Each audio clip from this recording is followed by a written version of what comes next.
Welcome students, 10th standard maths quadratic equations chapter. Last session में exercise 4.1 का ये question number 1 पूरा किया था, जो कि एक बेसिक क्वेश्चन है और वो हो गया। एंड उसके बाद क्वाड्रेटिक फॉर्मूला कवर कराया ताकि आज आप ये वर्ड प्रॉब्लम्स को सॉल्व भी कर सको। So now let's start with the word problems. अब क्वाड्रेटिक इक्वेशंस चैप्टर के वर्ड प्रॉब्लम्स और linear equation in two variables के वर्ड प्रॉब्लम्स में क्या फ़र्क है? नाम में ही है linear equation in two variables, यानी उधर आपको लीनियर इक्वेशन दो वेरिएबल में मिलते थे, पर यहाँ पर आपको क्वाड्रेटिक इक्वेशन एक ही वेरिएबल में मिलेगा। आप देख सकते हो किधर भी यहाँ पर दो वेरिएबल्स नहीं है, राइट? तो आपको एक ही वेरिएबल में इक्वेशन मिलेगा। पर शुरुआत अगर सॉल्व करते हो, आपको शुरुआत करते हो दो वेरिएबल यूज़ करने पड़े तो भी आप कर सकते हो। ये वर्ड प्रॉब्लम में एक वेरिएबल का यूज़ करके भी सॉल्व करवा के दिखाता हूँ और दो वेरिएबल के जरिए भी कैसे सॉल्व हो सकता है वो भी आइडिया देता हूँ। पर आखिर एक इक्वेशन आपको एक ही वेरिएबल में मिलेगा, इवन दो आप दो वेरिएबल से स्टार्ट करते हो। तो क्वेश्चन रीड कीजिए। The area of a rectangular plot is 528 metre square. The length of the plot is 1 more than twice its breadth। तो आप 2 मिनट के लिए ये 8th स्टैंडर्ड की तरह समझ लीजिए, जहाँ पे linear equation in one variable होता था। तो अगर आप वन वेरिएबल से करने गए तो ये कंडीशन का स्टेटमेंट है, the length of the plot is 1 more than twice its breadth। हम यहाँ पर किसको x बोलेंगे? अगर एक वेरिएबल से करने गए तो ये कंडीशन के स्टेटमेंट में जो बाद में मेंशन्ड होता है आप उसको x बोल सकते हो। So if breadth is x, how much will B length? Length is 1 more than twice its breadth। तो हमको लेंथ भी मिल जाएगा and we need to find the length and breadth of the plot. Even though यहाँ पर उन्होंने सिर्फ बोला है कि क्वाड्रेटिक इक्वेशन के फॉर्म में रिप्रेजेंट करिए, हम सॉल्व भी कर देंगे। सो वापस एक बार रीड करिए। The length of the plot is 1 more than twice its breadth। इस कंडीशन के स्टेटमेंट में जो बाद में मेंशन्ड होता है, तो ब्रेड्थ मेंशन्ड है बाद में, तो हम ब्रेड्थ को x कहेंगे। So exercise 4.1 question number 2, first sum. Let the breadth of that plot be x, क्योंकि कंडीशन में breadth बाद में दिया है। Now how much is length? Therefore length will be how much? Therefore length is क्या दिया? देखो length is 1 more than, यानी एक ज़्यादा है, 1 more than, length is 1 more than what? Twice its breadth। तो लेंथ हो जाएगा 2x plus 1। फिर से एक बार, ब्रेड्थ को x बोलने के बाद लेंथ इज 1 more than, यानी एक ज़्यादा है। किससे एक ज़्यादा है? Then twice its breadth. और इतना होने के बाद एक स्टेटमेंट का यूज़ कर लिया हमने इक्वेशन बनाने के लिए। अब दूसरा होगा area of rectangular plot is 528 metre square. तो अभी हम एरिया का यूज़ करेंगे। Area of rectangular plot is 528 metre square. Area का फॉर्मूला होगा length into breadth, that will be 528। अब लेंथ क्या है? 2x plus 1 इंटू ब्रेड्थ क्या है? x is equal to 528। x distributive property से इसको मल्टीप्लाई होगा तो ये हो जाएगा 2x square plus x is equal to 528 and then 2x square plus x minus 528 is equal to 0। तो देख सकते हैं आप, आखिर यहाँ तो एक ही वेरिएबल में शुरुआत की थी, लेकिन वो दूसरे मेथड से बताऊंगा तब समझ आ जाएगा कि आप आखिर में एक ही वेरिएबल में इक्वेशन मिलेगा। एंड अब नंबर 100 से ज़्यादा रहे तो आपको हमेशा क्वाड्रेटिक फार्मूला से करना है। तो क्वाड्रेटिक फार्मूला से करने के लिए आपको a, b और c की वैल्यूज़ करेक्ट मालूम होनी चाहिए। और शुरुआत करते हैं b स्क्वायर माइनस 4ac से।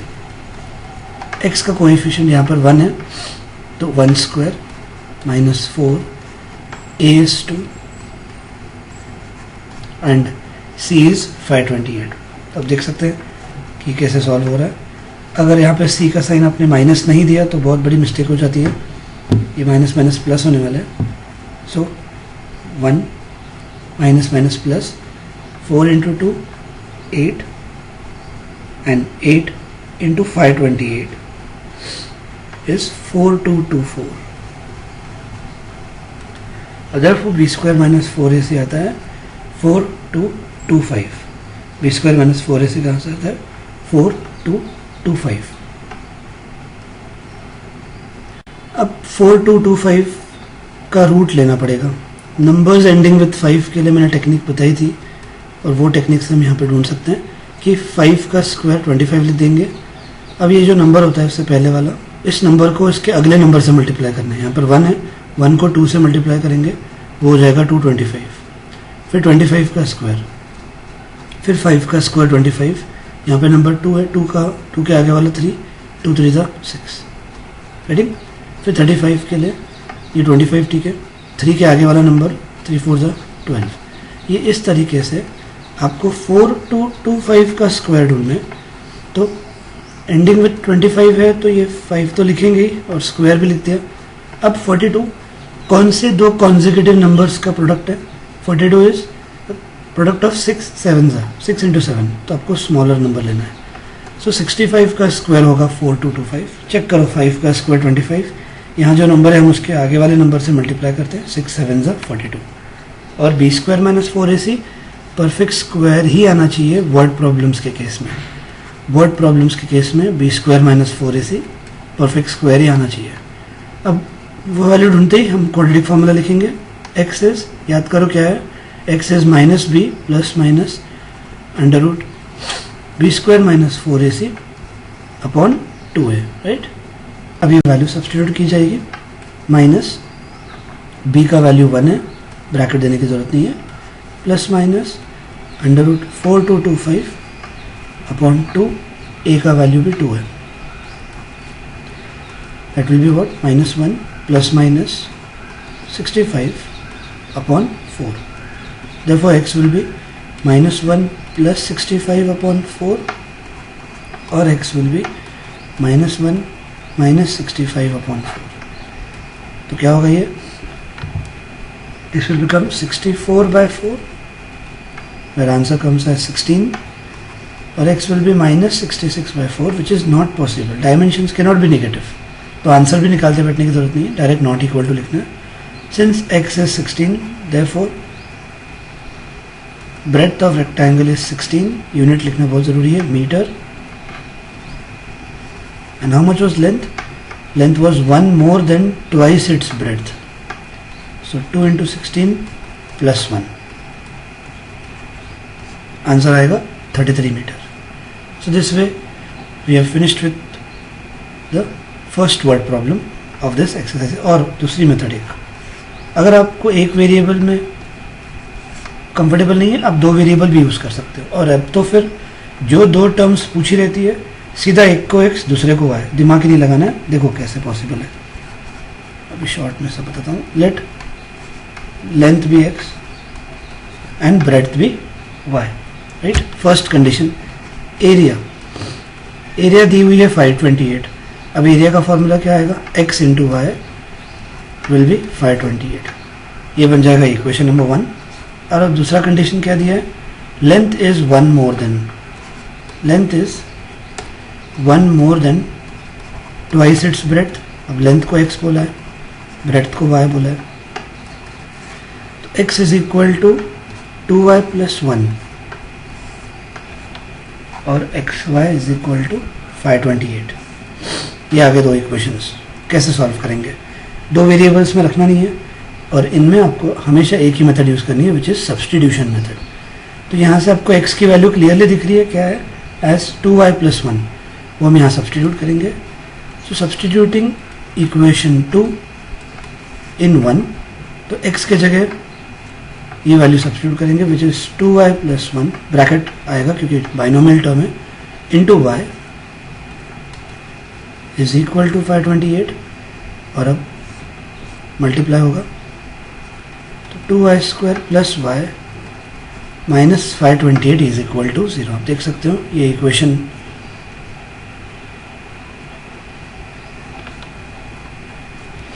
To x square plus x minus 528 equal to 0, और x क्या था? ब्रेड्थ। यह है 2y square plus y minus 528 is equal to 0, और y क्या है यहाँ पर? ब्रेड्थ। तो वेरिएबल चेंज हो सकता है, बिल्कुल अलाउड है, बस आपका इक्वेशन एक वेरिएबल में आना चाहिए। और अब इसको आगे क्वाड्रेटिक फॉर्मूला से करोगे तब y is equal to formula लिखकर आपको सेम आंसर मिलने वाला है। तो 2-3 सम्स में मैं आपको आइडिया दूंगा, और कुछ सम्स में आपको कंपलसरी ये ऐसे एक को x और दूसरे को y यूज़ करना ही पड़ेगा, तो आप ये प्रेफर कर सकते हो। और अगर आपको जहाँ पे कंडीशन क्लियर दी हुई है और ऐसा एक ही वेरिएबल में करने इजी पॉसिबल होता है तो आप वो भी कर सकते हैं। सो आपको हर समय मैं बताऊंगा कि कोई और मेथड पॉसिबल है क्या इसमें, तो आप वो मेथड भी प्रेफर करो। ओके, अब ये पढ़ के क्लियरली मालूम पड़ेगा कि ये एक वेरिएबल में काफ़ी है। The product of two consecutive integers, याद आना चाहिए 8th स्टैंडर्ड में।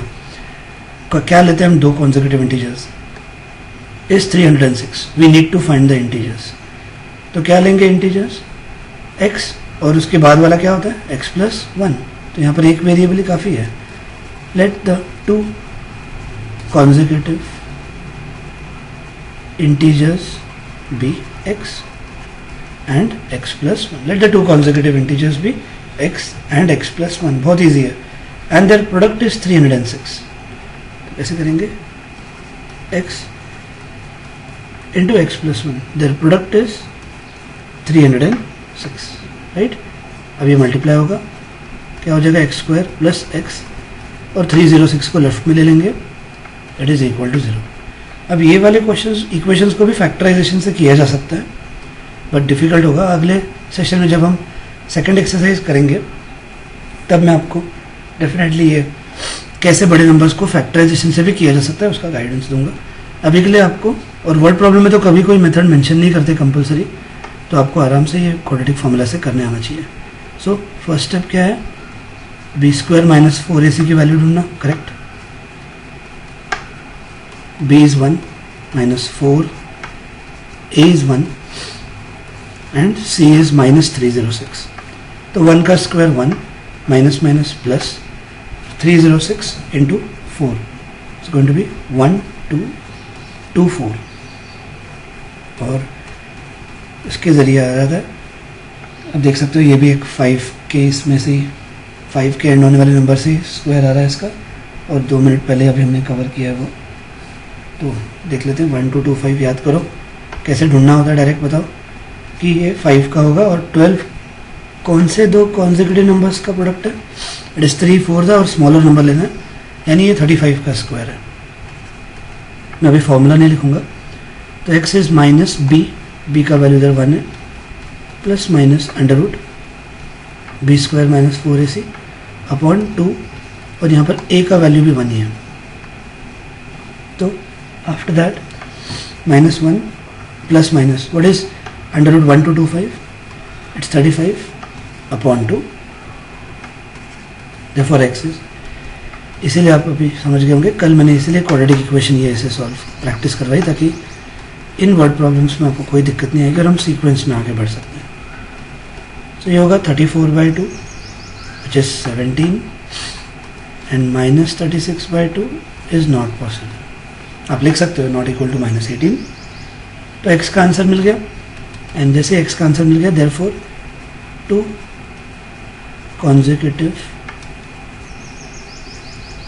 integers are 17 and 18. So this way we have finished with second sum. आगे बढ़ते हैं थर्ड सम की तरफ, रीड कीजिए। आपका रीडिंग ज़रूरी है। एज के सम्स भी बहुत सारे 8th में किए थे और लीनियर इक्वेशंस में भी किए हुए हैं, रीड करो।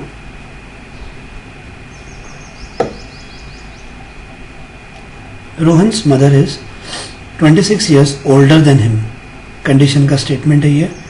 अगर एक वेरिएबल से करने गए तो किसकी एज को x बोलोगे, जो बाद में मेंशन्ड होता है टर्म उसको x बोलना इजी है। तो Rohan's mother is 26 years older than him, तो हिम यानी Rohan. So if we consider the present age of Rohan age x, how much will be Rohan's mother's age, it will be 26 years older यानी x + 26। और फिर इसके आगे the product of their ages 3 years from now will be 360। Find the Rohan's present age. तो बात की बात read करेंगे, पहले शुरुआत करते हैं। एक ही वेरिएबल से पॉसिबल है, तो जो कंडीशन में बाद में मेंशन्ड है आप उसकी एज को x कहोगे। So let the present age of, let the present age of Rohan bx. Therefore, present age of Rohan's mother, short form लिख रहा हूँ मैं, will be how much? She is 26 years older, यानी उससे 26 years बड़ी है, तो x plus 26 आएगा. करेक्ट. ये प्रेजेंट एज हमेशा क्लियर रखना चाहिए. अब इसके बाद आपको ये एज के सम्स हमेशा पास्ट या फ्यूचर में भगाते हैं, तो यहाँ पर 3 years फ्रॉम नाउ बोला है. सो आपको जो भी वो मेंशन किया होगा पास्ट या फ्यूचर से रिलेटेड, पहले आपको वो एज निकालनी होती है, फिर इसका इक्वेशन में यूज़ करना है. So the product of the age is 3 years from now, यानी हमको अभी उनकी एज निकालनी है 3 years फ्रॉम नाउ, फिर उनका प्रोडक्ट लेना है which will be equal to 360. Getting? तो यहाँ लिखेंगे 3 years from now, 3 years from now age of Rohan will be how much. आज आपकी जो एज है 3 years फ्रॉम नाउ के लिए आप सिर्फ 3 ऐड करते हो. So Rohan's age will be x plus 3 and age of Rohan's mother will be how much. जो उनकी प्रेजेंट एज है उसमें 3 ऐड कर देंगे तो वो हो जाएगी x plus 29. Got it? तो 3 years फ्रॉम नाउ अभी हमको उनकी एज मिल गई है और अब इक्वेशन बना सकते हैं. The product of the ages 3 years from now will be 360. The product of the ages 3 years from now will be 360. So x plus 3 dot x plus 29 will be 360. और अब यहाँ पे आपको मल्टीप्लाई करना है. क्या होगा? x square plus 29x plus 3x plus 3 into 29 87 is equal to 360. Next step, ये एक्स स्क्वायर ऐसे ही. अब आपको पॉज करके खुद सॉल्व करना है. अगर आप ये सॉल्विंग देख रहे हो तो मतलब कुछ यूज़ ही नहीं बनेगा आपका सम्स करने का, तो आपको ये खुद ट्राई करते आना चाहिए. तो यहाँ पे आप आंसर सिर्फ टैली कर सकते हो. सो 29x plus 3x is 32x and 87, ये 360 इधर लेफ्ट में आएगा, माइनस होगा. 87 minus 360 is going to be minus 273 equal to 0. So clearly देख रहे हैं आप, बड़े नंबर्स हैं, बिल्कुल सिंपली फैक्टराइजेशन से करने की कोशिश नहीं करनी है. बी स्क्वायर माइनस 4 इसी से करेंगे. अब बी पहली बार एक बड़ा नंबर आया, minus 4, a is 1 and c is minus 273. यहाँ पर गलती नहीं करनी है साइन की, ठीक है. सो 32 square is 1024 minus minus plus 273 into 4 will be 1092 and 1024 plus 1092 is 2116 is 2116. अब ये किसका परफेक्ट स्क्वायर होगा, ये बहुत ज़रूरी ढूंढना. तो आपको ऐसे बड़े नंबर्स रहे तो हमेशा डिवीजन मेथड सेफ है, और वर्ड प्रॉब्लम है तो ये तो परफेक्ट स्क्वायर हो गई, तो वो एक बार बता देता हूँ. और उसके अलावा एक और शॉर्टकट मेथड है जो कुछ स्टूडेंट्स को अच्छे से समझ आ जाएगा, फिर वो लोग उस मेथड से कर सकते हैं. अब ये pairing from the right side, ठीक है. अब ये नंबर से कम का परफेक्ट स्क्वायर कौन सा है? 16. 4 4 जा 16, यहीं पे वो 4 ऐड करना होता है, ये हो जाएगा 8. यहाँ पे सब्ट्रैक्ट 5, आगे पूरा पेयर नीचे कैरी करना है. अब ये वर्ड प्रॉब्लम है, यानी ये परफेक्ट स्क्वायर ही होगा. तो इधर एक ऐसा नंबर जो इधर भी सेम होना चाहिए, और ये 2 डिजिट नंबर का प्रोडक्ट इस नंबर के साथ एग्जैक्टली 516 आना चाहिए. सो एंड में आपको 6 चाहिए. कौन से नंबर्स के स्क्वायर में एंड में 6 आता है? 4 और 6 के, राइट. तो आप 84 4 ज़ा ट्राई करो, थोड़ा छोटा नंबर आएगा. और फिर 86 6 ज़ा आना ही है, 516 6 ऐड किया. तो इसका मतलब क्या है कि 2116 ये 46 का स्क्वायर है. एक मेथड ये है. या दूसरा मेथड है, आपको इसके आसपास के परफेक्ट स्क्वायर्स मालूम होने चाहिए. फॉर एग्जांपल पहले 10 के तो आपको लर्न होते हैं. अब 5 का स्क्वायर क्या होता है? 25. अगर 2 zeros जोड़ दें तो ये किसका परफेक्ट स्क्वायर होगा? 50 का, करेक्ट. फिर 4 का स्क्वायर क्या होता है? 16. 2 zeros आगे जोड़ दें तो ये 40 का स्क्वायर रहेगा. अब ये नंबर अगर आप देखो तो ये एग्जैक्टली इन दोनों के बीच में आता है. 40 का स्क्वायर 1600 है, 50 का स्क्वायर 2500 है, यानी इसके बीच में कोई तो नंबर आएगा. And now it's ending with 6. कौन से दो नंबर्स के स्क्वायर्स 6 से एंड होते हैं? 4 या 6. तो यानी दैट मीन्स ये नंबर 44 या 46 का परफेक्ट स्क्वायर होगा. तो आप खाली इन दोनों का ट्राई कर सकते हैं. तो ये ट्रायल एरर है और ये एक्चुअल मेथड है. आप ये प्रेफर करिए भले, आपको अगर ये अच्छे से समझ में आता है तो ये लॉजिक है इसके पीछे. एंड अब हम सॉल्व कर लेंगे. x will be minus b, b is 32 plus minus under root b square minus 4ac का इसलिए वैल्यू पहले निकालना सही है, रिप्रेजेंटेशन भी सही जा रहा है, अपॉन 2a. a का वैल्यू 1 दिया हुआ है.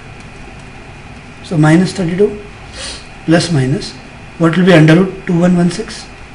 It's going to be 46 upon 2. So therefore एक बार प्लस वैल्यू लेके करेंगे और एक बार माइनस के साथ. So minus 32 plus 46 is 14 upon 2, which is 7, and minus 32 minus 46 is minus 78 upon 2, which is not possible. Hence we get the value of x. और Rohan present as ही खाली पूछा, therefore present age of Rohan is 7 years. And करना ज़रूरी है word problems के वक्त, और unit, metre, years जो भी होगा वो भी मेंशन होना ज़रूरी है. So this way we have finished 3 sums. अब ये जो 4th सम है ये इस पूरे चैप्टर का सबसे इम्पोर्टेंट सम है. पूरे चैप्टर का सबसे इम्पोर्टेंट, मैंने वन ऑफ द इम्पोर्टेंट नहीं कहा.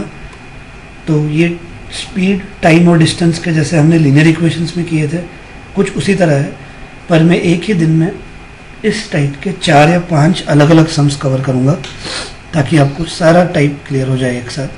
तो इसलिए ये सिर्फ एक स्किप किया जाएगा आगे. और आगे एक्सरसाइज में, 3rd एक्सरसाइज में इस टाइप के 2 सम्स हैं. ये एक, वो 2, 3 हो गए, और 2 एक्स्ट्रा सेलेक्ट किए जाएंगे ताकि आपको पूरी आइडिया आ जाए कि ये सॉल्व कैसे करते हैं सम्स. तो थोड़े सेशंस के बाद ही होगा, तब तक सारे इजी वर्ड प्रॉब्लम्स का आपका कॉन्फिडेंस बढ़ जाना चाहिए. तो ये अभी हम स्किप करेंगे. अब 3 सॉल्व्ड एग्जांपल्स लेने हैं. Just a minute.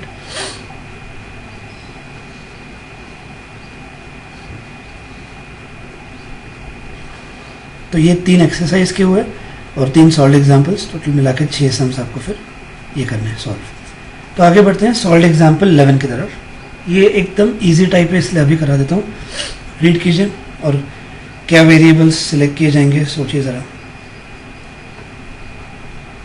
Find 2 consecutive odd integers. सोचो ऑड इंटीजर्स कौन से होंगे?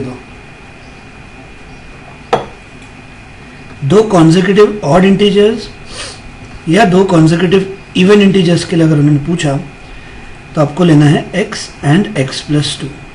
ठीक है, एग्जाम्पल देता हूँ मैं. Solve example 11. एग्जाम्पल के तौर पे अगर आपने एक ऑड इंटीजर 5 लिया तो उसके बाद वाला ऑड इंटीजर कौन सा होता है? प्लस 2 ही करते हो. एक इवन इंटीजर 6 लिया, उसके बाद वाला इवन इंटीजर क्या होता है? प्लस 2 ही करते हो. तो ऑड हो या इवन, आपको लेट द 2 कॉन्जिक्यूटिव, यहाँ पे बता देता हूँ, इवन या ऑड कुछ भी होगा, तो यहाँ पे हमको ऑड से मतलब है. Let the 2 consecutive odd integers be x and x plus 2. ये ध्यान रखना है आपको. And sum of whose squares is 290. Sum of whose squares is 290. Sum of whose squares is 290. आई बात समझ में? तब हम स्क्वायर करेंगे. ये एक्स स्क्वायर ऐसे ही, यहाँ पर a plus b whole square, a square plus 2ab plus b square will be 290. X square plus x square 2x square plus 4x and 4 minus 290 will be 286 equal to 0. और अगर कोई equation में common लिया जा सके तो लेना है आपको कंपल्सरी, जिससे आपको इक्वेशंस छोटे नंबर्स में हो जाएगा. ये 2 कॉमन लिया तो यहाँ होगा x square plus 2x minus 143 equal to 0. 2 नीचे चला जाएगा और ये होगा x square plus 2x minus 143 equal to 0। और अब ये इक्वेशन आपको सॉल्व करना है। जितने प्रैक्टिस के लिए ज़रूरी थे मैंने करवा दिए हैं, और अब आपको इक्वेशंस क्वाड्रेटिक फार्मूला से आंसर्स तक करेक्टली पहुंचने। अब 3 सॉल्व एग्जांपल्स आपको दिए जा रहे हैं जो कि मैं इक्वेशन तक गाइड कर रहा हूँ। उसके आगे आप रेफ़र कर सकते हो, पर ज़रूरत भी नहीं है। आप डायरेक्ट आंसर टैली करो तो भी आपको आंसर मैच हो जाना चाहिए। So that was solve example number 11। Solve example number 2 आपको होमवर्क लिए दिया हुआ था, क्योंकि वो उस टाइप का ही है। Just a minute, here is solve example number 2 which we have done. और अब आज के 2 और sums which are in solve example number 1। इधर भी बोला गया सिर्फ रिप्रेजेंट द सिचुएशन मैथमेटिकली, लेकिन हम सॉल्व ही कर लेंगे। Got it? So let's start. John and Jivanti, नाम इनके मतलब महान होते हैं। John and Jivanti together have 45 marbles. Both of them lost 5 marbles each, and the product of the number of marbles they now have is 124. Find the number of marbles they had to start with. जब ऐसे clear 2 अलग अलग personalities हो, आप x and Y से भी कर सकते हो। तो मैं इस बार एक्स एंड वाई से पर्पसफुली बता रहा हूँ, और एक ही वेरिएबल में जो कंफर्टेबल है उनको मैं यहीं पे एक्सप्लेन करा दूंगा। So let the number of marbles with John be x and Jivanti be y. So solve example 1।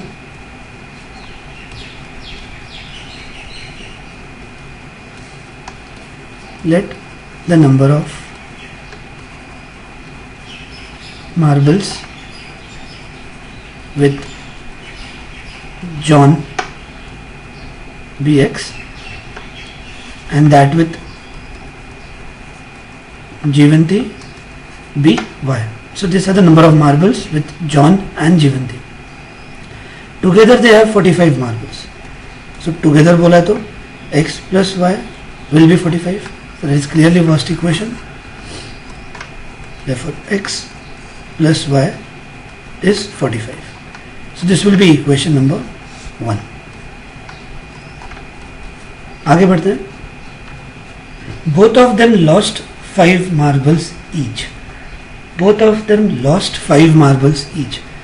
तो अब आपको जैसे एज के सम्स में मैंने बोला पास्ट या फ्यूचर का हो तो आपको पहले फाइंड करना है। तो यहाँ पर भी आपको पहले after losing 5 marbles each, how many will be left, ये आपको भी ढूंढना है। सो नंबर ऑफ मार्बल्स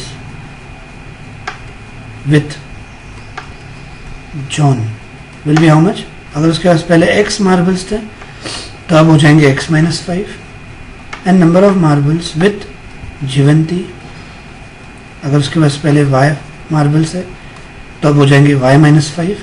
तो ये ज़रूरी है एज के लिए भी। कैसे? The product of their ages 3 years from now, तो आपने पहले 3 years फ्रॉम नाउ एज निकाली, फिर उसका प्रोडक्ट निकाला इक्वल टू 360। यहाँ पर क्या बोला है? After losing 5 marbles each the product of the marbles they now have is 124। So after losing 5 marbles each what ever will be left with them वो फाइंड करना है, and the product of the marbles they now have with them is 124। So after losing 5 marbles each उनके पास कितने marbles बचते हैं वो आपको यहाँ पर ढूंढने थे, तो हमने माइनस करके रखा, और फिर उन मार्बल्स का प्रोडक्ट आपको दिया हुआ है 124। अभी तक गलती से भी आपको ये ऐसे डायरेक्ट मल्टीप्लाई करना नहीं है, मैंने कहा है यहाँ पर आपको हमेशा सब्स्टिट्यूशन मेथड यूज़ करनी है। तो इधर आपके पास चॉइस है, आप यहाँ से x की वैल्यू सब्स्टिट्यूट करते हैं तो यहाँ पर x एलिमिनेट हो जाएगा, अगर y की करते हैं तो y एलिमिनेट हो जाएगा। तो हम y की वैल्यू यहाँ सब्स्टिट्यूट कर सकते हैं यहाँ से। सो फ्रॉम 1 क्या रहेगी y की value? 45 minus x, correct. y की वैल्यू होगी 45 माइनस एक्स, जो अभी हम यहाँ पे सब्स्टिट्यूट करेंगे। आपको मुझे आइडिया देना है कि ये इस मेथड से भी किया जा सकता है, और वे सिंगल वेरिएबल में जो कंफर्टेबल है मैं उनको सॉल्व एग्जाम्पल के हिसाब से सॉल्यूशन समझा रहा हूँ। आपका माइंड फ्लेक्सिबल रहना चाहिए दोनों तरफ से करने के लिए। तो यहाँ x माइनस 5 ऐसे ही रहेगा, और ये 45 minus 5 will be 40 minus x is equal to 124। और अब यहाँ पर ये इस तरह से सॉल्व होने वाला है। x into 40 40x minus x into x x square -200 -5 into -x plus 5x is equal to 124। हमको x स्क्वायर का साइन पॉजिटिव चाहिए रहता है, इसलिए अब इन सब को उधर शिफ्ट करेंगे। Got it? तो लेफ्ट में 0 हो जाएगा, मान लेते हैं। x स्क्वायर उधर गया, पहले प्लस हो गया। ये क्या होगा, यहाँ पर 40 प्लस 5 45x उधर जाएगा, -45x। ये -200 उधर जाएगा तो प्लस होगा, +200 plus 124 will be 324। So therefore x square -45x plus 324 is equal to 0। So ये है इक्वेशन सॉल्व। आपको करना है बी स्क्वायर माइनस 4ac अगर बड़ा नंबर आता है तो आपको लॉन्ग डिवीजन से करना आना चाहिए, क्योंकि वर्ड प्रॉब्लम है, परफेक्ट स्क्वायर ही आएंगे बी स्क्वायर माइनस 4ac की वैल्यूज़, और इसके ज़रिए आप आंसर भी क्रॉस चेक कर सकते हो। So equation is this. Answer यहाँ नहीं दिया है, पर आपको मैं किसी स्टूडेंट का सॉल्यूशन भेज दूंगा क्वाड्रेटिक फॉर्मूला से किया हुआ, ताकि आप क्रॉस चेक कर सको। ओके, अब इसके लिए दूसरी मेथड क्या है? दूसरी मेथड यहाँ पर है, अगर दोनों का मिलाकर 45 मार्बल्स है, यहीं पे समझा देता हूँ ताकि आपको ये क्लियर होना चाहिए। दैट जॉन और जीवंती के पास मिलाकर 45 मार्बल्स थे। अगर John late the number of marbles with John भी x बोला, तो जीवंती के पास कितने मार्बल्स रहेंगे? क्या होगा? So Jivanti will have 45 minus x marbles. Common sense अगर आपको ये बोला जाए जॉन के पास 20 मार्बल्स है, तो जीवंती के पास कितने होंगे? 45 माइनस 20 करोगे आप। तो अगर जॉन के पास x मार्बल्स हैं, तो जीवंती के पास 45 माइनस x मार्बल्स होंगे। Right? Now after losing 5 marbles, ये लॉजिक याद आना चाहिए।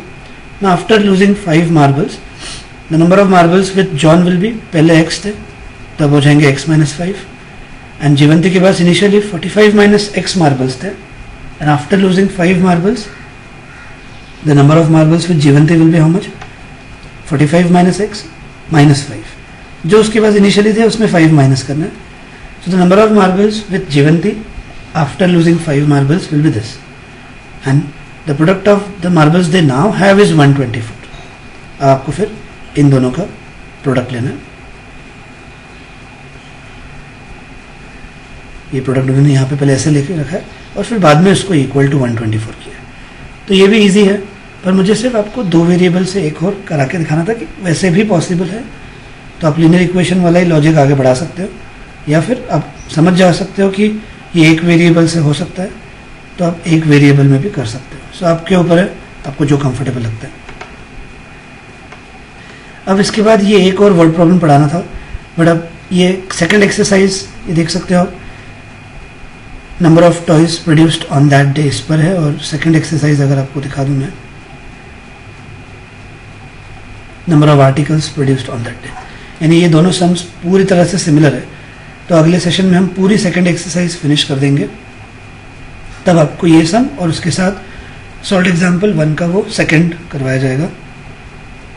फिर भी आपको ट्रैक करना है तो आप दिलदस्त करके रखिए। उसके बाद एक्सरसाइज 4.2 अगर आपको करना है तो फैक्टराइजेशन से फर्स्ट, सेकंड, फोर्थ, फिफ्थ, ये तो आपको फैक्टराइजेशन यानी स्प्लिटिंग द मिडिल टर्म से आ ही जानी चाहिए। तो अगले सेशन में करने के बजाय आप अभी भी ये करके रख सकते हो।